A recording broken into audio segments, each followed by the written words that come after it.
capítulo de número 8, versículo 1. Glória a Deus. Josué capítulo 8, versículo 1. Quando se encontraram, digam amém. Amém. Diz assim a palavra de Deus. O Senhor disse a Josué: não tenha medo, nem fique assustado. Leve com você toda a gente de guerra. Prepare-se e marche contra a cidade de Ai.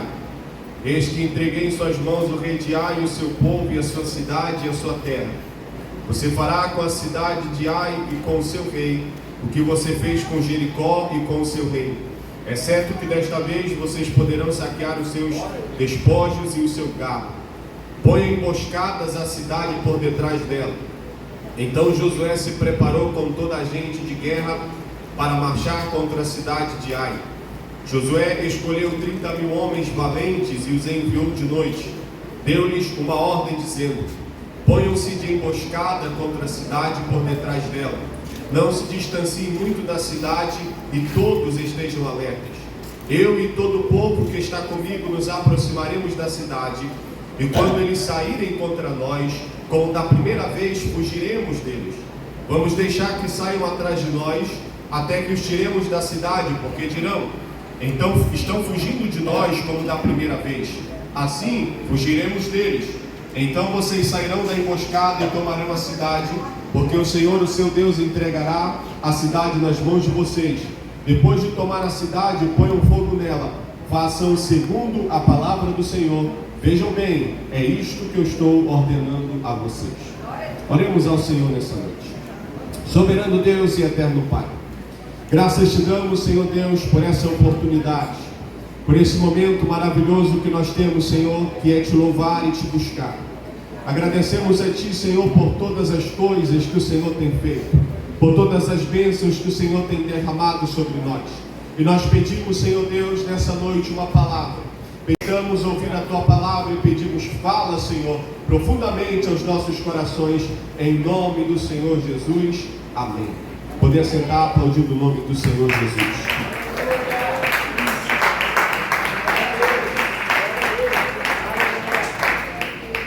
Eu gostaria de dar como tema nessa noite 3 passos para vencer uma guerra. 3 passos para vencer uma guerra. Na luta do crente, todos nós enfrentamos guerras, todos nós enfrentamos batalhas.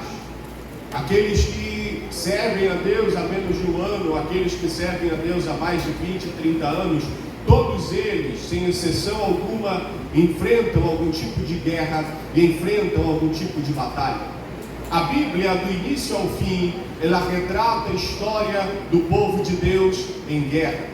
No Antigo Testamento, nós encontramos uma nação escolhida por Deus constantemente, a todo momento, em guerra. Quando é inaugurado a igreja do Novo Testamento, também nós encontramos uma igreja que sempre está em guerra, mas dessa vez a guerra era uma guerra espiritual. Paulo vai nos ensinar que a nossa luta não é contra as pessoas, a nossa luta não é contra nossos irmãos, não é contra supostos inimigos que nós temos, mas a nossa luta ela é contra seres espirituais. Todos os dias nós estamos em guerra. Toda manhã, quando você se levanta, você começa uma guerra. Toda semana que está se iniciando, você também está entrando numa nova guerra. Nós não estamos aqui no spa, nós não estamos aqui para descansar somente, nós não estamos aqui somente para perder tempo, nós estamos aqui para lutar. Nós estamos aqui para fazer a vontade do Senhor. E a vontade do Senhor é que a todo momento o seu povo esteja batalhando, esteja em guerra. Quando nós lemos o livro de Juízes, no capítulo 3, versículo 1, a Bíblia vai dizer: são estas as nações que o Senhor deixou ficar, para que por meio delas pôr Israel à prova, isto é, para provar todos os israelitas que não sabiam de todas as guerras de Canaã. Fez isso tão somente para que as gerações dos filhos de Israel conhecessem a guerra, para lhes ensinar a guerra, pelo menos as gerações que anteriormente não sabiam disso. Há um detalhe muito importante nesse texto. A geração de Josué, ela era uma geração que temia Deus, porque era uma geração que conhecia as guerras. A geração de Josué era uma geração que temia o Senhor, porque eles estavam constantemente em guerra. Sabe por que a geração de Juízes, na época que foi escrito o livro dos Juízes, era uma geração fraca, era uma geração que não temia o Senhor, era uma geração que constantemente se desviava de Deus? Era porque era uma geração que desconhecia as guerras, era uma geração que não sabia guerrear. Logo, com isso nós entendemos que aqueles que são mais fáceis de cair são aqueles que desconhecem as guerras. Se você talvez está servindo a Cristo durante muitos anos e você talvez tenha dito: eu não estou tendo nenhuma guerra relevante na minha vida, eu não estou tendo nenhuma batalha, saiba que isso não é bom para você, porque o que nos fortalece são as batalhas, o que nos fortalece são as guerras. Se nós não enfrentamos nenhuma batalha, isso não é de valia nenhuma para nós, isso não é vantajoso para nenhum de nós, porque a geração que conhece a guerra é uma geração que aprende a temer ao Senhor. Uma geração que conhece as batalhas é uma geração que aprende a confiar no Senhor dos Exércitos. Uma geração que luta todos os dias é uma geração que entende que ele precisa todo dia se revestir das armaduras do Senhor. Não dá para conhecer o Senhor dos Exércitos sem estar em guerra. Você quer conhecer o Senhor dos Exércitos? Você precisa entrar em guerra. Porque quem não está em guerra é porque ele está em amizade. Quem não está em guerra é porque ele está fazendo as pazes. Quem não está em guerra é porque ele está fazendo acordo com o inimigo. Se você talvez tenha vivido uma vida muito tranquila, ninguém se levanta contra você, todo mundo gosta de você, você é o queridinho de todo mundo. Se eu fosse você, eu não ficava feliz, eu ficava preocupado, porque se nós estamos agradando todo mundo, se todo mundo gosta da gente, é porque nós estamos fazendo da maneira errada. Porque todas as vezes que nós temos a resolução em nossos corações em dizer: eu vou fazer a vontade do Senhor, inimigos vão se levantar, pessoas vão se levantar, e isso significa dizer que você está no caminho certo na presença do Senhor. Mas quando falamos sobre 3 passos de vencer a guerra, o primeiro passo, nós precisamos de uma palavra de encorajamento. Não dá para entrar numa guerra desanimado, não dá para entrar numa guerra cabisbaixo. Não espere receber a vitória para você se encorajar. Deus primeiro quer que você se encoraje para que você entre numa guerra. Você já viu alguém desanimado tentando lutar? Você já viu alguém que só anda triste tentar entrar numa guerra? Não dá. É por isso que a primeira coisa é que Deus, quando chamou Josué para lutar, ele diz: Josué, não tenha medo, não fique assustado. Deus, ele sempre trazia antes de tudo uma palavra de encorajamento, para que assim ele pudesse entrar na guerra. Mas uma coisa importante, irmãos, porque hoje muito se fala a respeito de palavra de encorajamento. Hoje as pessoas elas vão para a igreja atrás de palavras de encorajamento, e isso não é errado, isso é bom. Mas entenda que Deus nem sempre vai ter palavra de encorajamento para você. Mas como assim? Deus nem sempre vai ter palavras de encorajamento para todos. Deus, ele só tem palavras de encorajamento somente para quem tem coragem de resolver com seus pecados perante o Senhor. Sabe quando foi que Deus trouxe a palavra de encorajamento para Josué? Depois que ele resolveu a situação do pecado de Acã. Porque a Bíblia diz que era a segunda vez que eles tentavam lutar contra esta cidade. Na primeira vez eles foram derrotados, sabe por quê? Porque Acã havia pecado, e que por causa do pecado de Acã, o povo havia sido destruído. Naquele momento não tinha palavra de encorajamento. Enquanto nós não resolvermos nossas pendências com o Senhor, não haverá palavras de encorajamento para nós. Às vezes nós vamos para a igreja atrás de palavras de encorajamento, mas o que realmente precisamos às vezes é de uma palavra e de uma exortação de arrependimento. Quer ouvir uma palavra de encorajamento? primeiro você precisa ouvir uma palavra de arrependimento. Você quer ouvir Deus falar, eu estou com você? Primeiro você precisa olhar para dentro de você e dizer: será que eu estou escondendo alguma coisa debaixo do tapete, assim como fez Acã? Porque Acã fez o povo perder, porque ele estava colocando coisas debaixo do tapete. Ele havia pegado algo que não devia e estava ocultando as coisas, e o resultado disso, o povo perdeu a guerra. E talvez nós estamos perdendo a guerra porque estamos escondendo muita coisa debaixo dos tapetes, e nós devemos dar fim nessas coisas. Deus está dizendo: está na hora de você tirar, mas nós estamos colocando debaixo do tapete. Mas nessa noite eu vim dizer para você: se você deseja uma palavra de encorajamento, está na hora de você pegar as coisas que você deixou debaixo do tapete e queimá-las, tirar fora da sua casa, tirar fora da sua vida, porque Deus, Ele só tem palavra de encorajamento para quem tem coragem de resolver os seus pecados perante o Senhor. Nós precisamos, irmãos, entender que antes de receber boas palavras, às vezes é necessário você suportar as palavras duras. Nem sempre as palavras serão boas, nem sempre as profecias serão boas. Profecias que falam somente que você vai ganhar, que você vai vencer, sendo que você está com a vida toda errada. Desconfie disso, porque quando Deus ele quer falar realmente com o seu povo, Ele fala verdadeiramente. Se tem alguma coisa errada, Ele vai falar. Se tem algum erro que precisa ser resolvido, Ele vai mostrar. Então entenda que a palavra de Deus, que é verdadeira, ela vai ao encontro do seu coração, para que você resolva suas pendências perante o Senhor. Paulo diz em 1 Coríntios 14, 24: porém, se todos profetizarem e entrar ali um não crente ou não instruído, ele será convencido por todos e julgado por todos. Os segredos que ele tem no coração se tornarão manifestos, e assim, prostrando-se com o rosto em terra, adorará a Deus, testemunhando que Deus está de fato no meio de vocês. É por isso que Deus não tinha palavras de encorajamento para Acabe. Acabe chamou o profeta, o rei Josafá, e disse: vamos guerrear. Ele disse: vamos, mas primeiro vamos consultar o Senhor. Aí a Bíblia diz que chegou os profetas do rei Acabe, começaram a profetizar. Eles: olha, pode ir tranquilo, porque Deus já entregou ele nas suas mãos. O Senhor rei vai ser vitorioso. Deus está mandando dizer que você vai vencer. Deus está mandando dizer que você vai passar por cima. Deus está mandando dizer que você vai vencer. Mas aí, quando Josafá ouviu aquela palavra, ele achou estranho, porque havia palavras boas para o rei que era mau. Ele disse: mas peraí, será que não existe aqui algum profeta do Senhor para consultarmos? Porque até onde eu sei, quando alguém está errado, Deus, quando Ele levanta um profeta, é para corrigir o erro e não para trazer palavra de encorajamento. E aí ele chegou e disse: peraí, não tem nenhum profeta aqui do Senhor?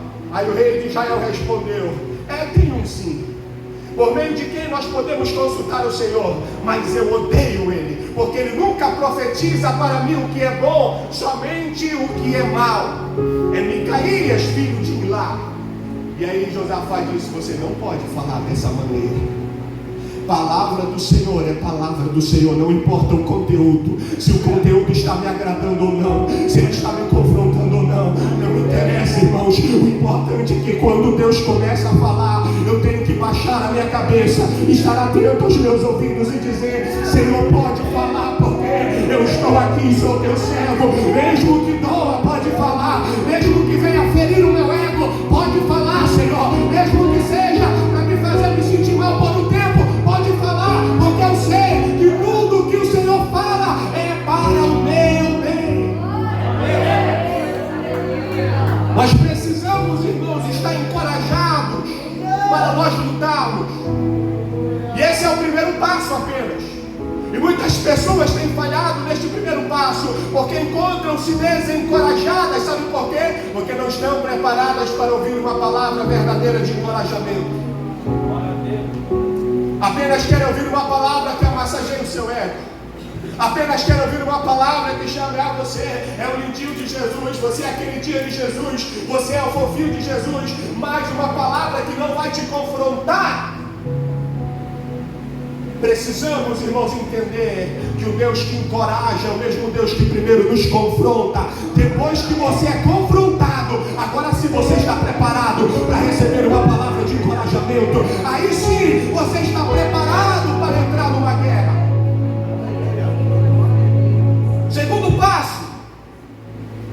precisa de estratégia.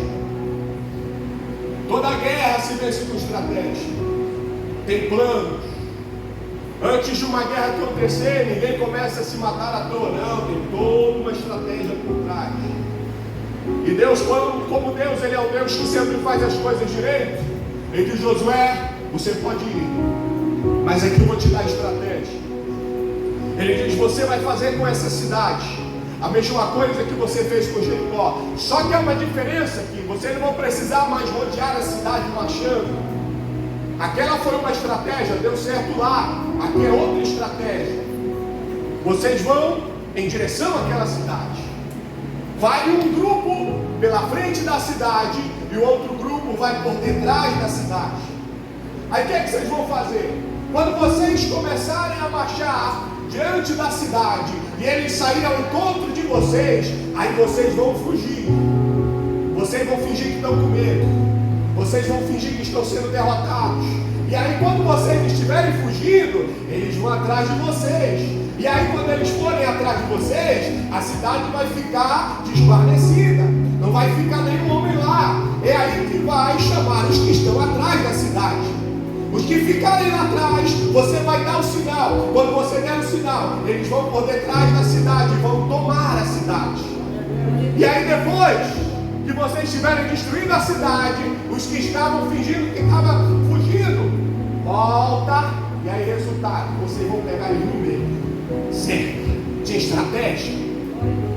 Mas uma coisa interessante, irmãos, que nós observamos é que mesmo que as batalhas pareçam ser iguais, nem sempre Deus ele traz a solução igual. Para Jericó eles precisavam marchar. Para esta cidade eles precisavam fingir que estavam perdendo. E há várias outras guerras que nós encontramos na Bíblia que Deus utilizou estratégias diferentes para que o povo lutasse.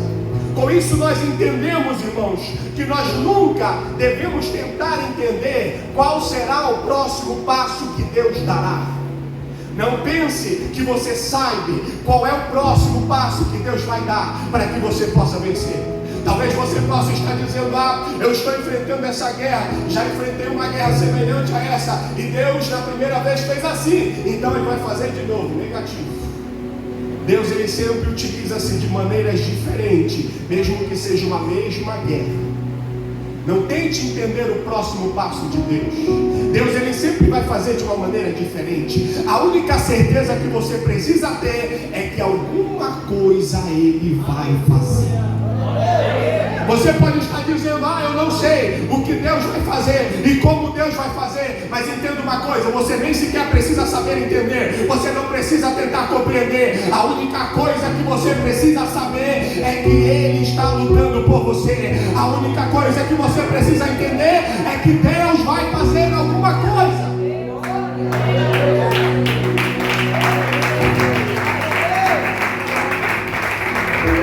E às vezes a estratégia é não ter nenhuma estratégia certa, porque Deus ele sempre trabalha de maneiras diferentes, de modos diferentes.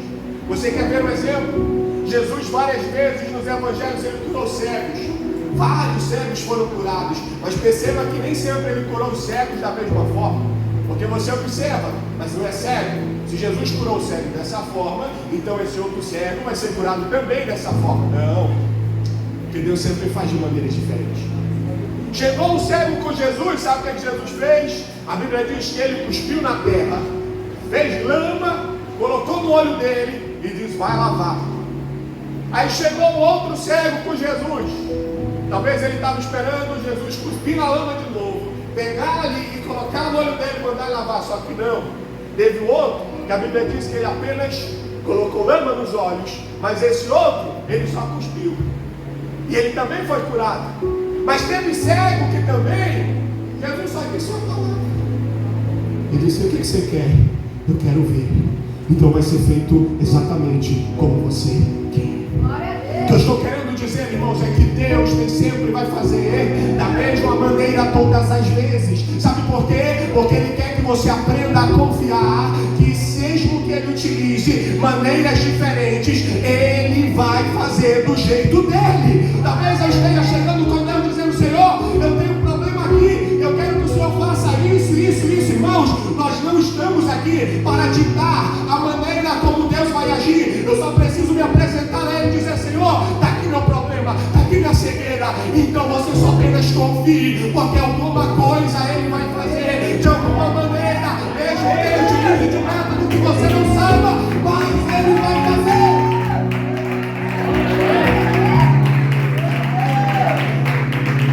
Todos eles tinham o mesmo problema, mas não foram resolvidos da mesma maneira. Por quê? Porque Deus, Ele não quer que você confie nos métodos que você use. Deus, Ele quer que você confie no poder de Deus. Porque às vezes nós confiamos mais nos nossos métodos do que no poder do Senhor. A gente confia mais na nossa maneira do que na maneira do Senhor. Às vezes nós dizemos: eu tenho um plano bom e esse plano vai funcionar. Irmãos, se Deus não der a última palavra, eu posso planejar, eu posso sair correndo de um lado para outro, mas irmãos, Deus é quem está no controle, Ele é quem faz. O homem, ele pode ter planos, mas a resposta, ela vem do Senhor. Não pense que você sabe o que Deus vai fazer. Você não sabe. Você só sabe o que Ele vai fazer. Ele vai dizer em Isaías 55:8: porque os meus pensamentos não são os pensamentos de vocês, e os caminhos de vocês não são os meus caminhos. Porque assim como os céus são mais altos do que a terra, assim os meus caminhos são mais altos do que os seus caminhos, e os meus pensamentos são mais altos do que os pensamentos de vocês. Você quer ver exemplo? Exemplos como Deus, Ele trabalha de maneira diferente.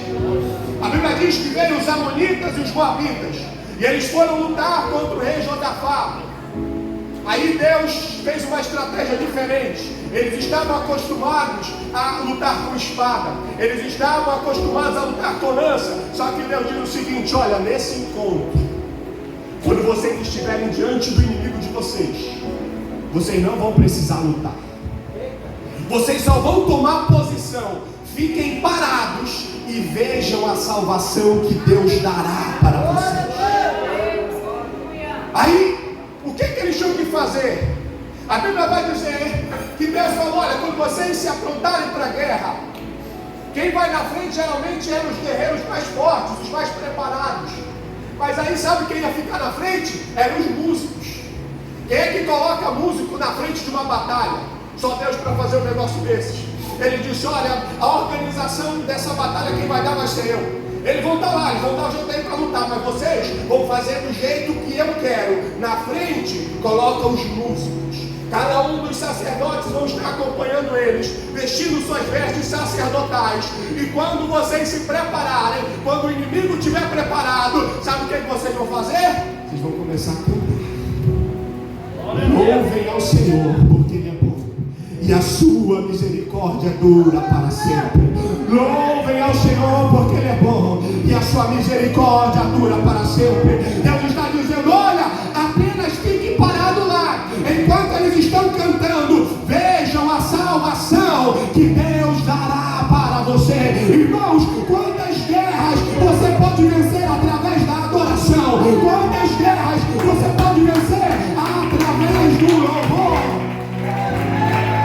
Às vezes Deus está dizendo: você quer vencer essa guerra? Apenas adore, meu filho. Você não precisa estar procurando fazer muita coisa, não. Às vezes você só precisa vir para a igreja e começar a adorar, começar a louvar. E apenas enquanto você estiver adorando, você vai ver eu lutando por você, você vai ver eu fazendo, você vai ver eu agindo.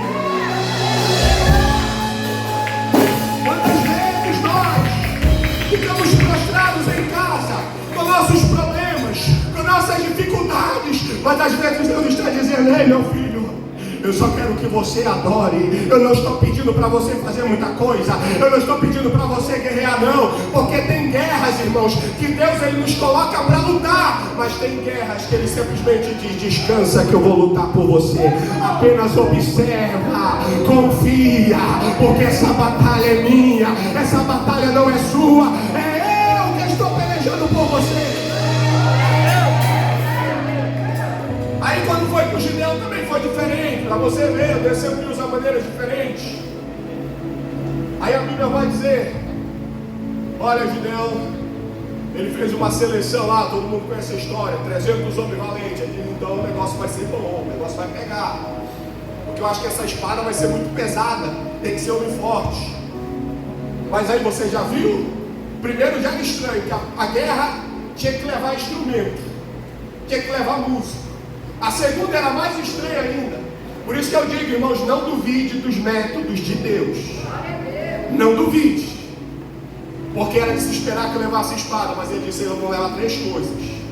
Vocês vão levar uma trombeta, vocês vão levar um cântaro e vocês vão levar uma tocha. Mas cadê a espada? Não tem. E o escudo? Não tem também. E a lança? Também não tem. Vocês só precisam dessas 3 coisas. Vocês também vão se posicionar aqui. Quando eu disser espada pelo Senhor e por Gideão, quando vocês ouvirem o toque da trombeta, vocês cada um vão pegar os seus cântaros, vocês vão quebrar, jogar no chão e quebrar. E a tocha vai servir para quê? Vocês vão ficar lá segurando a tocha. É só para segurar a tocha. E enquanto vocês tocarem a trombeta, enquanto vocês estiverem só observando, deixa que eu vou fazer o resto. A Bíblia vai dizer então que eles fizeram exatamente isso. Quando ele disse espada pelo Senhor e por Gideão, a Bíblia diz que eles pegaram aquele cântaro, eles quebraram. A Bíblia diz que a zoada foi tão grande que o exército dos midianitas começaram a ficar atordoados. E o que está acontecendo? Eles começaram a correr de um lado para o outro. O resultado, começaram a se matar entre eles mesmos. Enquanto isso o povo de Deus estava só observando Deus lutando por eles. Eles não precisaram fazer nada, porque irmãos, quando Deus está na nossa frente, apenas temos que confiar que Ele vai lutar por nós.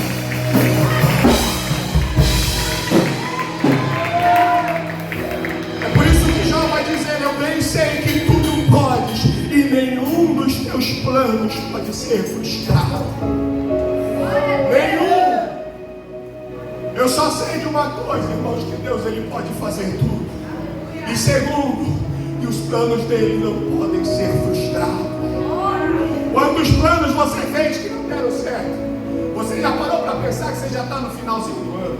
E quando eu olhei para minha lista do início do ano, eu fiquei triste. O que eu tinha para fazer? Eu falei, não, esse ano eu vou arrebentar esse ano. Eu olhei, eu fiz uma listinha, eu olhei, meu Deus do céu, já estamos chegando no final do ano. E eu acho que dos 100 itens que eu coloquei lá, acho que eu não cumpri nem 10. Porque a gente faz tanto plano, a gente faz tanta coisa e não dá certo. Mas só que, irmãos, Deus, se Ele tem planos, se Ele tem projetos, todos eles se cumprem. Seus planos falharam esse ano, não foi? Mas os planos de Deus que Ele tinha para você nesse ano não falharam. O que falhou foi o plano que você fez, mas o plano que Ele fez para esse ano não falhou coisa nenhuma. Você ainda está dentro da vontade de Deus. Você está exatamente no lugar que Deus queria que você estivesse.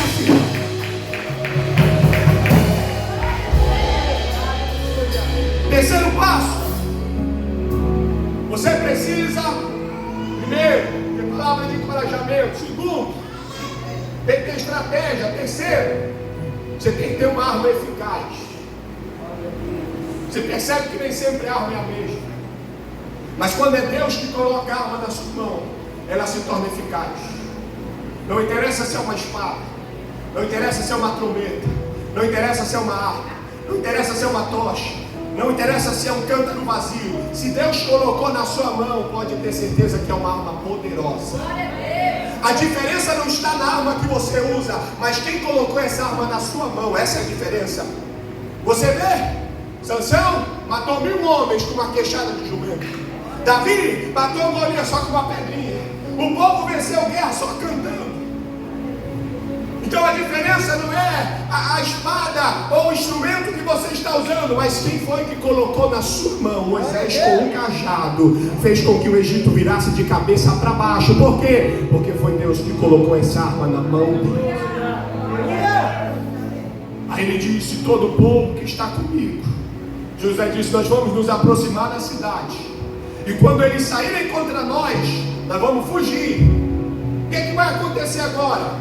A gente vai colocar o ego dele lá em cima agora, porque quando a gente chegar lá, a gente vai começar a fugir, e quando a gente fugir, eles vão ficar confiantes. Olha aí, ó. Assim como eles fugiram da gente da primeira vez, estão fugindo de novo. E quando eles pensaram que estão ganhando, é aí que a gente vai agir.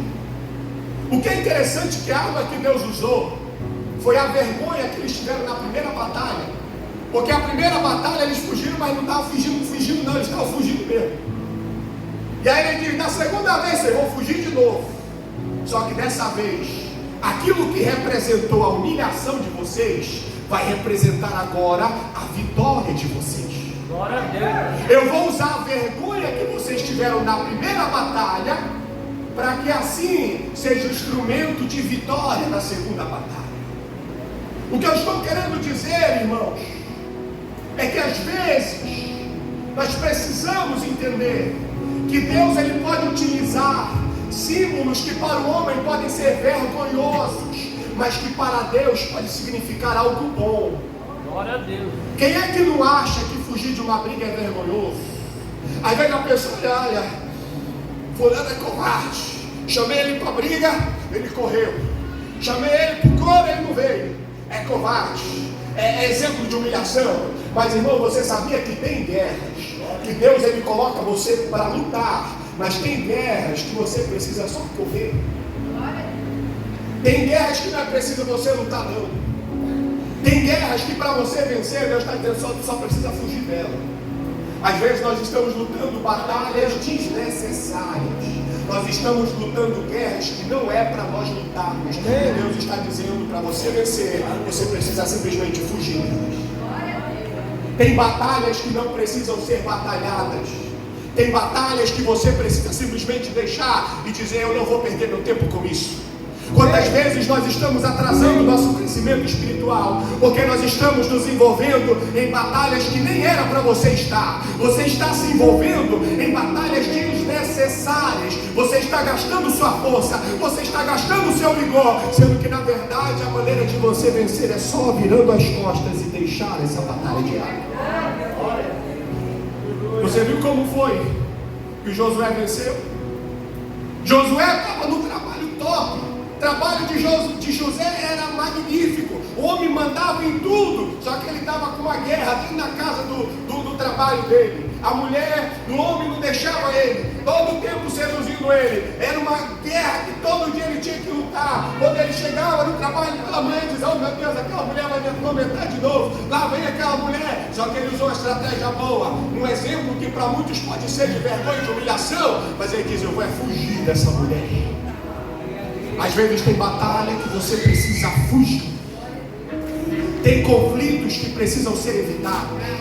Tem guerras que você nem precisa entrar nelas, porque às vezes são desnecessárias para nós. Amém. E às vezes Deus ele pode utilizar coisas que são símbolos de humilhação para você vencer. Se coloca de pé nessa noite. Glória a Deus. Quer dois exemplos? Se prostrar para muitas pessoas é símbolo de derrota. Se humilhar para muitas pessoas é símbolo de fraqueza, mas para Deus é símbolo de força. Para muitas pessoas quem chora é fraco. Para muitas pessoas chorar é coisa de humilhação. Você está se rebaixando, mas para Deus, quando nós choramos, nós estamos nos engrandecendo diante dele. Deus ele utiliza armas que para o homem são humilhação, mas Deus ele pode utilizar como exemplo de exaltação. Se para o homem se prostrar e chorar é símbolo de derrota, para Deus se prostrar e chorar é símbolo de vitória na presença dele. Não sinta-se envergonhado em se humilhar perante o Senhor. Não sinta-se envergonhado em chorar, porque a Bíblia vai dizer que é da sua fraqueza que Ele vai te dar força. Você não precisa, irmãos, tentar provar nada para ninguém.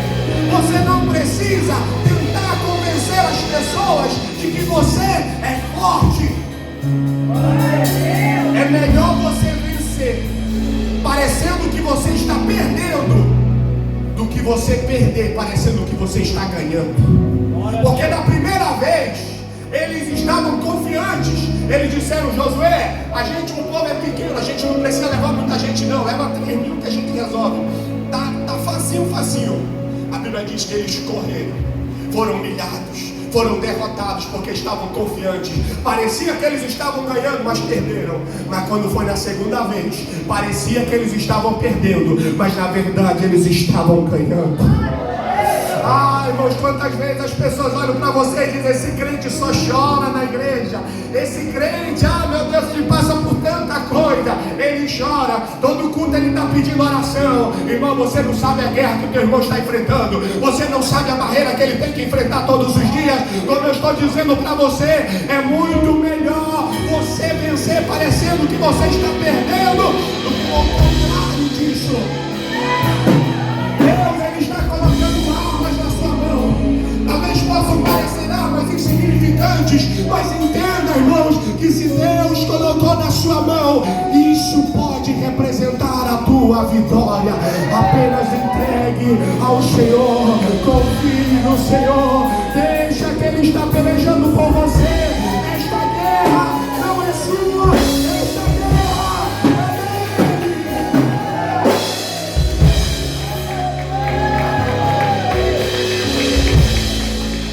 Deixa Deus lutar por você, irmão. Está na hora de você tentar deixar de usar os seus métodos e aprenda a usar os métodos de Deus.